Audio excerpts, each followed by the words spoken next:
ReformUK suck, and here's 5 reasons that you should not vote for them. Reason number 1, they will privatise the NHS. And this isn't some big conspiracy theory or left-wing fear-mongering. Nigel Farage himself has said that he wants to transition to an insurance-based healthcare system, which is effectively a nice way of saying, yeah mate, I want to sell off our NHS to private companies. And I think we're going to have to move to an insurance-based system of healthcare. In fact, I can already see how it would play out. It would start by having to pay to see your GP, not so bad, and then having to pay to have minor treatments. Quite annoying but not awful. And then eventually you're paying £3 to have an ambulance ride, £25 to give birth, and another 50 quid on top of that just to hold your baby after you give birth. How dystopian is that? And yes, these are real prices in the USA, one of the only countries in the world that doesn't have a nationalised health service, and also unsurprisingly, a country that has one of the highest medical bills in the world. And I really do not want this replicated in the UK, so if you love this country, please don't vote for the party that will sell off the one thing that unites us all. Families who had spent the day indoors stepped outside briefly to let the NHS workers know just how much they're appreciated. We're very, very thankful for everything you're doing. Yes, the NHS needs work, but selling it off to private companies and corporations is not the solution. Reason number 2, there will be austerity on steroids. Essentially, they will massively slash public spending. In fact, Reform claimed that they aim to slash public spending by about £300 billion worth in their first 5-year parliament. Just to be absolutely clear, did you just say to me 300 to 400 billion pounds worth of cuts in public spending? Correct. That's what you're aiming. Inside the first term. Yeah, that's exactly what Nigel said in his speech last week. And considering that our total government budget is 1.2 trillion, that means they aim to cut out 1/4 of our entire government spending in 5 years. How insane is that? That means significantly less money for schools, pensions, infrastructure projects, and also just by selling off our NHS.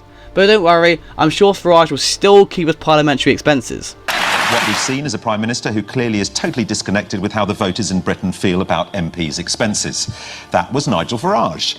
The same Nigel Farage who in 2009 revealed that as an MEP he'd claimed in expenses £2 million of taxpayers' money. And the most important part is, most of our current issues are failing NHS, crumbling public services, rising poverty, crime rises as policing budgets were slashed during austerity, and failing local government services are all at the result of David Cameron's austerity starting in 2010. Austerity that slashed £89 billion worth of public spending, and Reform want to do this, but more than 3 times more. So if you're voting Reform because you don't like the Tories and you want to give someone else a chance, don't vote for the party that will do the exact same thing the Tories did, but significantly worse.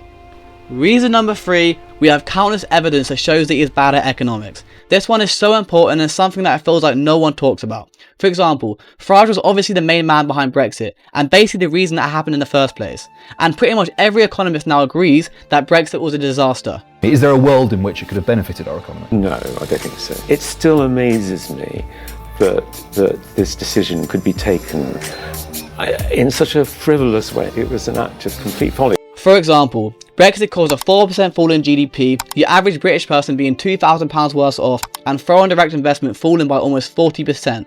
And you can make the argument that after the election, Farage had no control over Brexit, and it wasn't done properly. But to be honest, however you leave the largest common market in the world that's conveniently on our doorstep, it will always be bad for the economy. Another example of this, Farage said that Liz Truss's mini budget was the best budget we had since Thatcher. You know, the budget that crashed the economy in less than a month. So when all the economists were screaming about how bad it would be for the economy, Farage was lapping it up because it meant him and his mates would get some tax cuts. So Nigel Farage is just bad at economics, and if we let him be Prime Minister, he will destroy our economy just like Brexit did and Liz Truss's mini budget did. Reason number 4 is taxes. Now Nigel Farage is one of those people that loves to scream tax cuts, we need more tax cuts. Something that we can all agree on. But here's the problem, Nigel Farage will only give tax cuts to the top 0.1% like all right-wing politicians do, but make it look like those tax cuts are for us. And if you don't believe me, Nigel Farage literally said that Liz Truss's mini budget was the best budget we had since Thatcher, and that budget was effectively just a list of tax cuts for the mega wealthy, and that doesn't trickle down to us, it never has and it never will. Another great example of Farage prioritising tax cuts for the mega wealthy is his Robin Hood policy. The Robin Hood policy is the proposal that non-doms, who are effectively very wealthy people who live in the UK but their home is abroad for tax reasons, would pay a one-off payment of £250,000, which would make them exempt from basically all taxes on their assets and wealth. Now here's where the Robin Hood part comes in. Farage claims that with all the money raised from the £250,000 payments, he will give all that money directly to British people in the lowest tax brackets, equaling about £1,000 each. However, this is all a scam, as most economists predict that the loss of tax revenue from the non-doms would cost the British taxpayer around £35 billion over the next 5 years. Now that's less Robin Hood and more Liz Truss. So effectively, this policy was just a tax cut for the already incredibly wealthy non-doms who no longer have to pay tax on their assets and wealth. But most importantly, it looks like a tax cut for us. It's very clever marketing and kind of perfectly sums up Reform's tax policies in a nutshell. Reason number 5 is net zero. Now this one may piss some people off, but net zero is not the reason that energy in the UK is so expensive. In fact, Nigel Farage only blames energy prices on net zero because he is paid by fossil fuel companies to say that. Our energy bills are expensive for a bunch of reasons, but mainly because our energy market is privatised, meaning that energy companies make billions of profit from us every single year. The figures are absolutely insane. British Gas profits up 10 times over last year, 751 million. BP, the first 3 months of this year, £4 billion in profit in 3 months. Shell, £22 billion profit.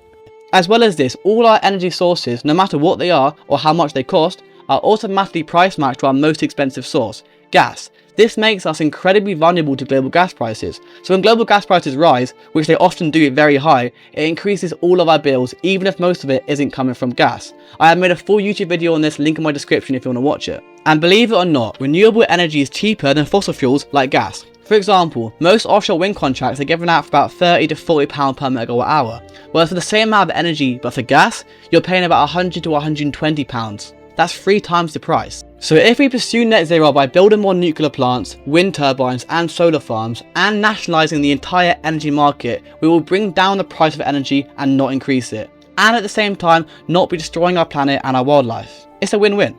And if you're wondering why I haven't mentioned immigration, that's because I want to talk about it in more detail and I'll make a full YouTube video on it very shortly. Thank you guys for watching, bye bye.